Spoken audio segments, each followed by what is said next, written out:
So, we have enough fuel to get the whole fleet over to Earth. And on Earth has an outfitter. And these are actually all the outfits you can buy at all of the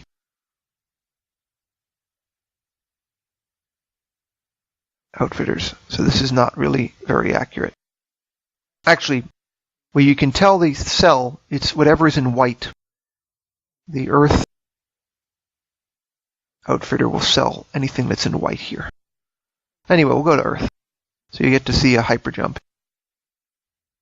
So we'll hyperjump to Earth here. That's really noisy. You see we're under attack from pirates already. And your navigation system will automatically re-jump you at each stop.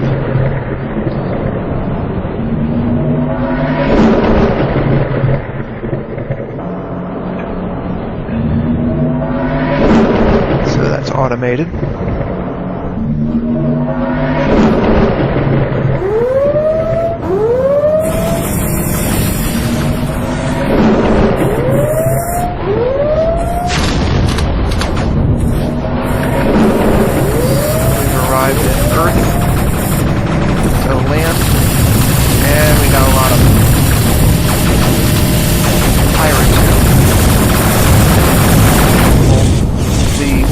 Or the equivalent of the Confederate Navy, and my own fleet are making short work of them there. But if you look over on the left there, you can see my fleet gradually arriving, because they're, in addition to having different fuel capacities, they also have different speeds, different acceleration. So you can also see all their different vitals there in the bars.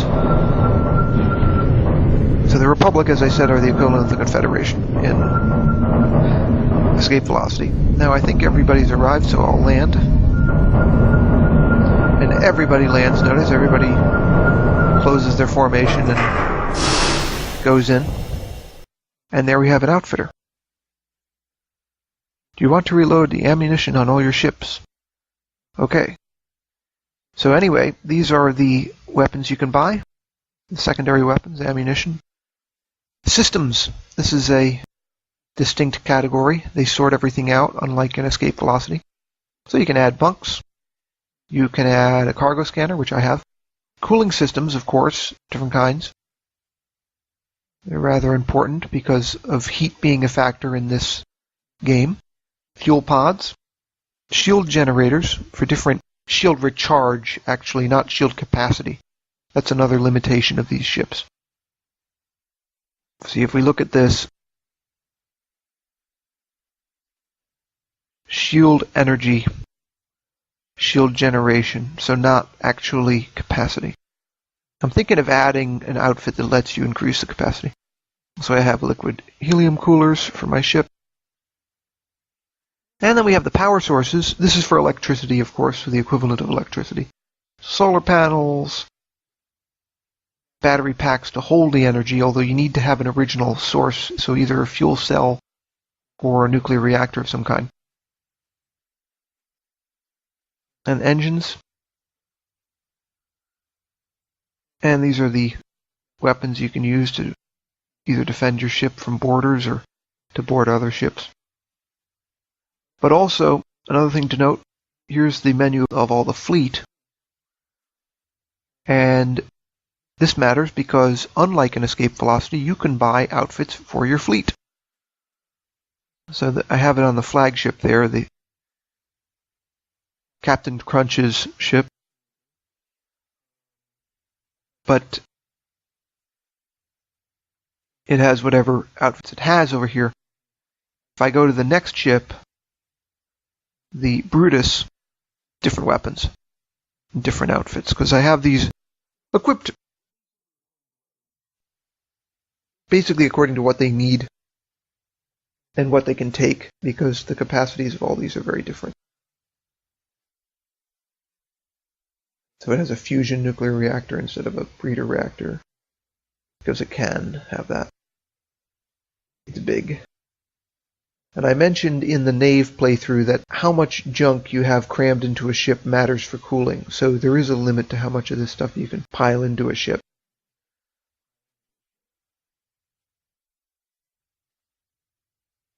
If we jump on one of the fighters, I mean, the fighters have to have a lot less, see? Everything's smaller because it's a smaller ship. And this is a factor in your net worth as a space captain. Your ships and your outfits all combined.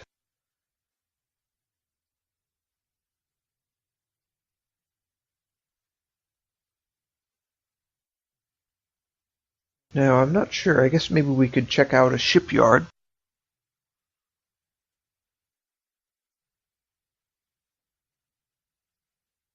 Shipyards. Well, we have a shipyard in the Sol system, same as in Escape Velocity, but apparently not on Earth. So, what's up with that? The problem is it's not telling us which planets the shipyards are on. We might have to do a little bit of hit and miss here. Repeated L. So Luna. Try Luna.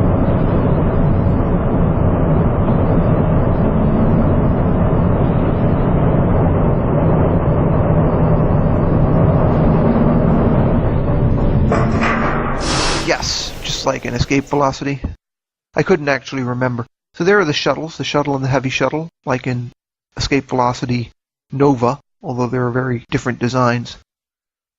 And better equipped, actually, to be fair to them. Come with ion thrusters and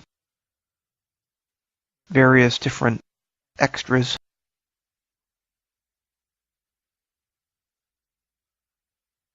So,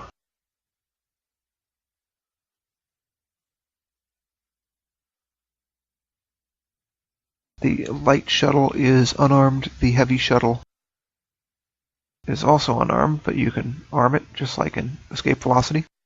Freighter, this is the basic one. Notice it's containerized. So this is the equivalent, maybe, of the AS-129 in the original Escape Velocity. Cargo space, 150 tons, same as the AS-129. And, of course, it's an obvious target for pirates, so it's not necessarily a good idea to have one if you can afford something better. The Star Barge is a miniature version of it.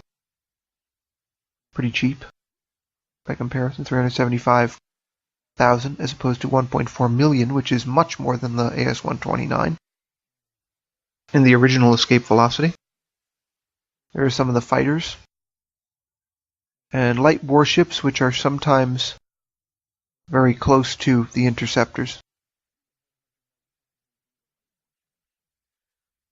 Medium warships. They don't have any heavy ones here, unlike the original Escape Velocity. And these are the so-called fighters that you would use to put in your fighter bay. Now, for some reason, they have two barbs. Why is that?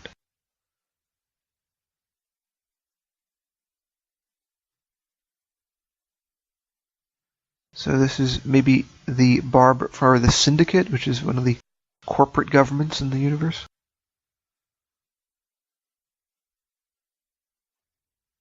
Oh, okay, this one is the one with the proton gun. So it's a little fancier. And you have drones. I don't use these. They're kind of a waste of money. But that gives you an idea of what the shipyard looks like anyway. Oh yeah, and hire crew. We never got to hire crew. So the way you hire crew, you use the H. There, I've got some extra crew.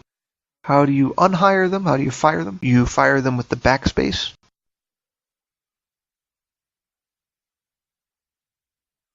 H, hire, backspace, fire. I don't generally carry extra crew because even though I've given myself this silly name, Captain Crunch, I don't actually do a lot of pirate stuff with this character.